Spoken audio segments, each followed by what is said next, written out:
தூத்துக்குடியில் பசுமை தாமிர உற்பத்தி ஆலை அமைக்க அனுமதி கோரிய மனுக்களை பரிசீலிக்க கோரி வேதாந்தா நிறுவனம் புதிய வழக்கினை பதிவு செய்திருக்கிறது.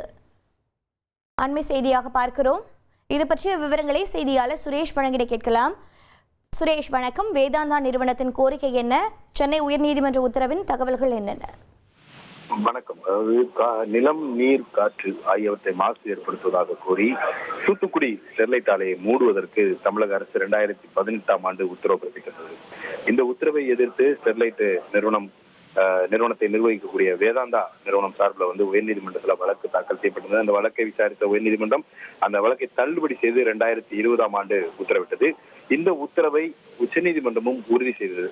இந்த நிலையில அந்த நிலத்துல பசுமை தாமிர உற்பத்தி செய்யும் ஆலையை அமைக்க அனுமதிக்க வேண்டும் என்ற கோரிக்கையுடன் வேதாந்தா நிறுவனம் உயர்நீதிமன்றத்துல ஒரு புதிய வழக்கை தாக்கல் செய்திருக்குது.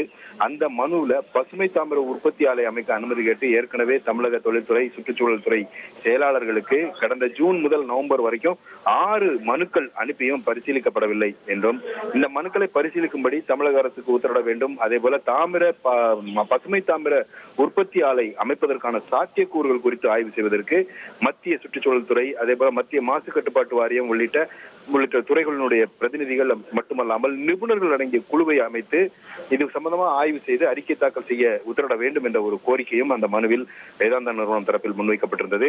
இந்த வழக்கு தலைமை நீதிபதி MM ஸ்ரீவஸ்தவா மற்றும் நீதிபதி G அருள்முருகன் அடங்கிய அமர்வுல இன்றைக்கு விசாரணைக்கு வந்தபோது பசுமை தாமிர ஆலை அமைப்பது தொடர்பாக அரசு துறை செயலாளர்களுக்கு மனு மட்டும்தான் அனுப்பப்பட்டுள்ளதே தவிர முறையாக எந்த ஒரு விண்ணப்பமும் அனுப்பப்படவில்லை என்று அரசு தரப்பில் சுட்டிக்காட்டப்பட்டது. அது மட்டுமல்லாமல் மூடப்பட்ட அந்த ஸ்டெர்லைட் ஆலையில் வளாகத்தில் இருக்கக்கூடிய அபாயகரமான கழிவுகளை அப்புறப்படுத்த வேண்டும் என்றும், அந்த ஆலை கட்டிடத்தை இடிக்க வேண்டும் என்றும் தாக்கல் செய்யப்பட்ட பொதுநல வழக்கு என்பது நிலுவையில் இருக்கிறது என்றும் மனுதாரர் தரப்பிலும் அரசு தரப்பிலும் சுட்டிக்காட்டப்பட்டது. இதையடுத்து அந்த நிலுவையில் இருக்கக்கூடிய அந்த வழக்குடன் இந்த வழக்கையும் சேர்த்து விசாரணைக்கு பட்டியலிட வேண்டும் என்று உத்தரவிட்ட நீதிபதிகள் இந்த விசாரணையை 4 வாரங்களுக்கு தள்ளி வைத்திருக்கிறார்கள். உங்களுடைய தகவல்களுக்கு நன்றி சுரேஷ். இனி செல்லும் இடமெல்லாம் செய்தி. தந்தி டிவியின் வாட்ஸ்அப் சேனலை ஃபாலோ பண்ணினா செல்ல இருக்கும் இடமெல்லாம் செய்தி.